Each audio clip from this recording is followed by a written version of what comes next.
Ровными рядами работники сельхозкооператива высаживают семена дыни. Каждая полоса размечена, чтобы посев был по одной линии. В основном на поле используется ручной труд.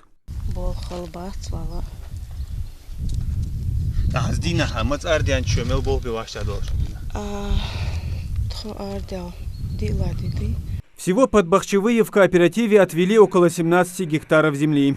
По 7 из них займут тыква и арбуз, а 3 гектара для дыни. Для посадки дыни, в принципе, много знаний не надо. Главное соблюдать расстояние. Между двумя лунками должно быть по 50 сантиметров. Для этого мы используем вот эту палку. Делаем углубление небольшое. Туда кладем 2 семени и закрываем. Вот так вот. Все. Так. Такую же процедуру проводим здесь.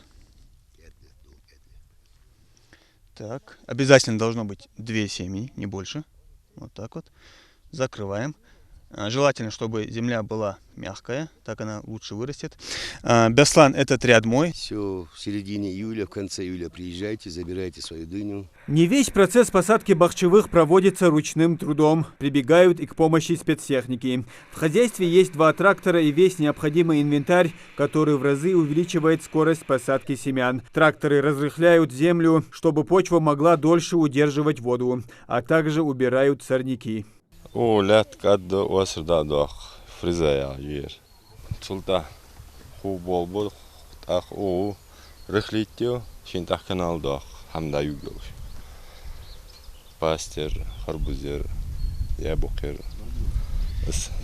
Заниматься бахчевыми в хозяйстве начали 3 года назад. В первые 2 из них вырастить дыни не получилось. У фермера не было необходимого опыта и сажали культуру на непригодной для этого почве. На этот же раз ожидают большой урожай. А вот с арбузами общий язык нашли в первый же год. Результат работы заценил и глава Ингушетии. Собрали тогда более 300 тонн урожая. Некоторые экземпляры вышли весом до 20 килограммов.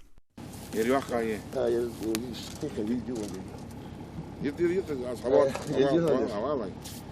килограмм аити, 16-17 килограмм кукир. Хозяйство по выращиванию арбуза состоялось, потому что первый год я позвал всех жителей Узбекистана. С Узбекистана приехали, сажали и выращивали. В этом году, вот вы как видите, только один агроном у нас с Узбекистана. Все остальные наши местные люди, вот жители Бердюрта, Чемульга. Почему вы это направление выбрали? Потому что рабочие места я хочу создать, чтобы у нас в республике выращивали арбуз, дыню, чтобы наши люди, чтобы у нас было вот, рабочие места создавать, чтобы мы не покупали в соседней республике, все, чтобы у нас было.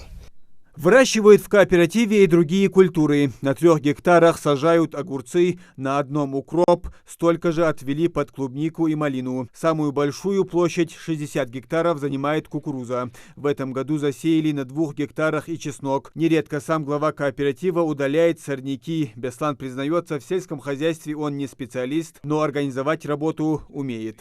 В прошлом году мы сажали огурцы, когда люди приходили за огурцами для соления. Люди просили чеснок, укроп, там, перец. Ну, у нас не было. Просто пришла мысль в голову, может быть, чтобы посадили чеснок, мы 2 гектара в этом году. Сейчас сажаем укроп, перец, огурцы будем сажать. Чтобы люди пришли сразу для соления огурцов, все, что им нужно, брали у нас, уходили.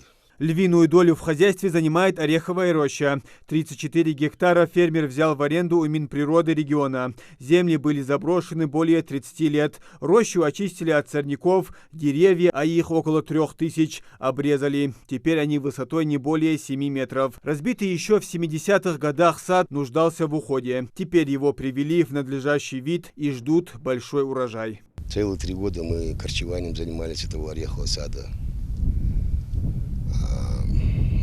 Работы было очень много, если честно сказать, много рассказывали, снимали, когда мы корчевали, показывали все это. Но урожай, я думаю, в этом году, около 40 тонн урожая мы ожидаем в этом году. Фактически это первый урожай, вот в течение 4 лет, 4-й год уже, первый урожай, который мы ожидаем.